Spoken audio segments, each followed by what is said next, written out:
So Rob, first things first, how are you? I'm fine. Yeah, absolutely spot on, really. Considering the circumstance, but apart from me voice and a few bits and bobs, other than that, I'm feel normal and good to go. Yeah. So when did you first know something was wrong, something just wasn't right? Um, Probably a few months back. Family telling me I'm slurring my speech a bit, which I've always been a little bit short-tongued, so I never really took notice or believed them. Probably the next big thing was when I was speaking at the club. Somebody came up to me and said I'm a drunk. Which again, I kind of rubbished it off and sort of, didn't think much of it. But over time, the voice has got a little bit worse, probably every week or 2 weeks sort of thing. And so when we was moving house, I couldn't say solicitor right. So over time, we're like, more words and more words are getting sort of, spoken wrong or not correctly sound right. So, then at the point I was seeing the doctor for my shoulder, an old injury. So I told him about my speech and, was it something, related to, the medication I was taking, my shoulder pain relief. But, they wanted to get me checked out to be sure. So from then, really quick, 3 weeks, I had tests, saw a neurologist, MRI, nerve conduction study. So from the Saturday I met him, 3 weeks, just under 3 weeks, I got the results and diagnosed. At any point, did anybody mention motor neurone disease to you, or did it come completely out of the blue? Well, no, I mean, you Google, don't you, and you shouldn't do.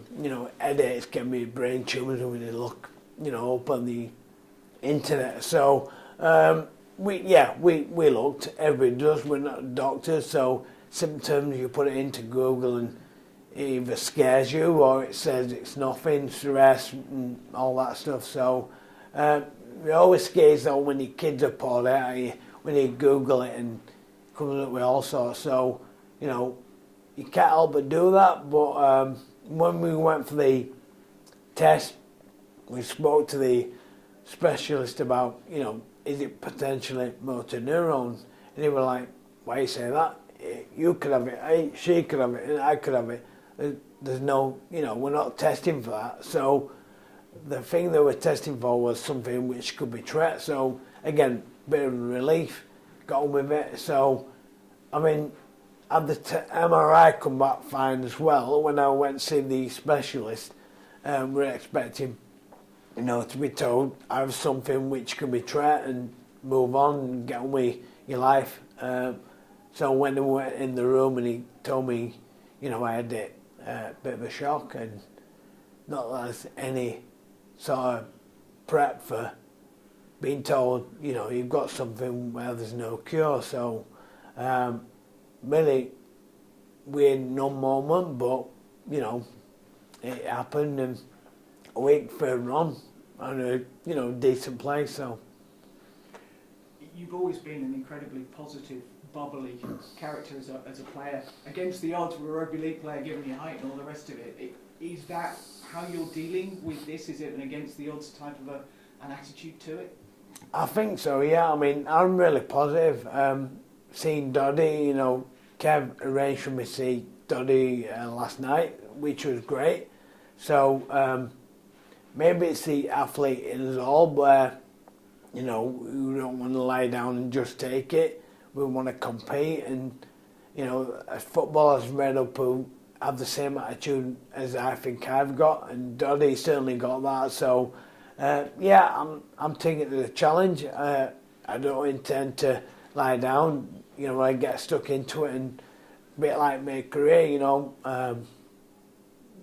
doubt and writ off quite a few times. So, I'm really positive, taking the challenge, and I think that's the best way to be. The best tip Doddy get give you last night was, positive thinking is the best medicine or medication you can take, and I'm really positive and intend to be throughout the journey. Must be tough on your wife though, and the kids and that. Yeah, that it is. side of it. That's the emotional side. I suppose you have your good days, your bad days, but yeah.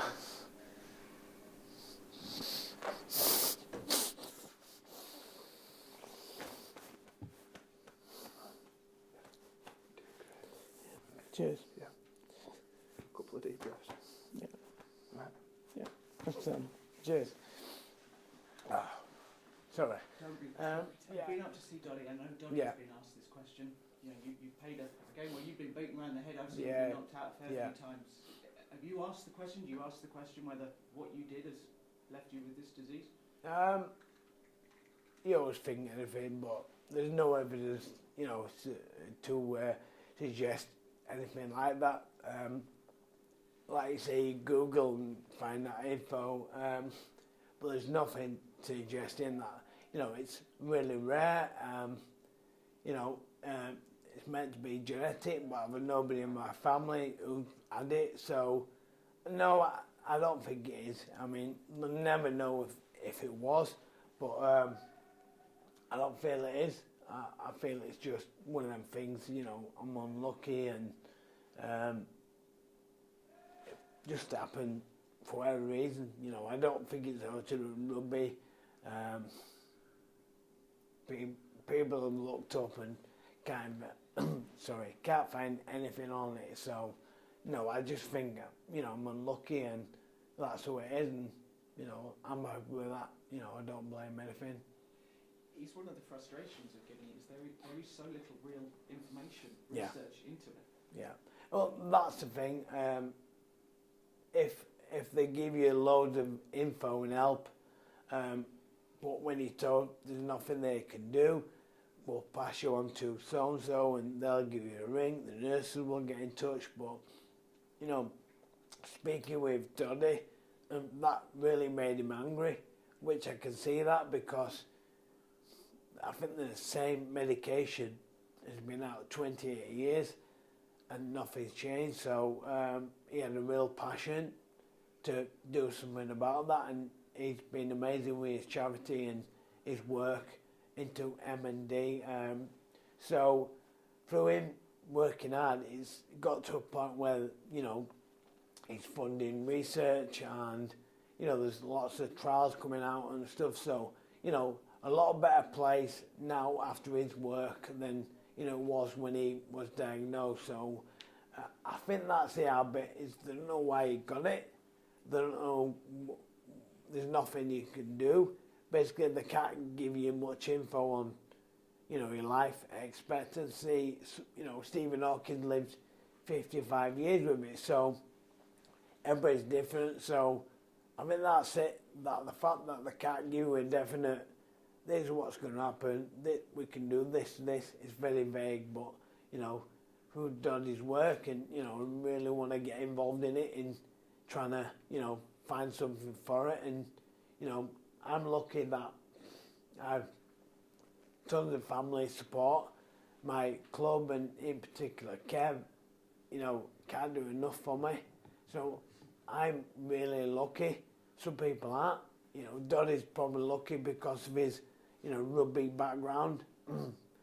But, the man on the street who gets told, who, as Doddy said, a postman, he has no help or no funding or anything like that. So to raise awareness for them people, as well as obviously yourself, is massively important. And just finally, you've talked about Kev. I know the club's already got things in place. Are you ready for the wave of emotion that is going to come from the game? It's not the biggest game, but no. Talk about the family. Yeah, well, it's a tight-knit bunch, isn't it? And, through past, bad times, people dying, everybody nips together, and I mean, that's a good thing about rugby league is, we're not the biggest, but we're very tight, and, whether you're a Wigan fan, Leeds fan, Warrington, they all come together for, one of their own. So I'm lucky. Kevin in particular already, week in, I can't bank enough. when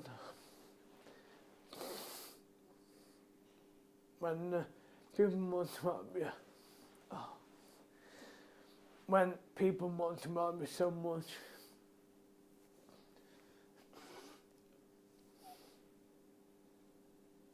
and you can't repay them, very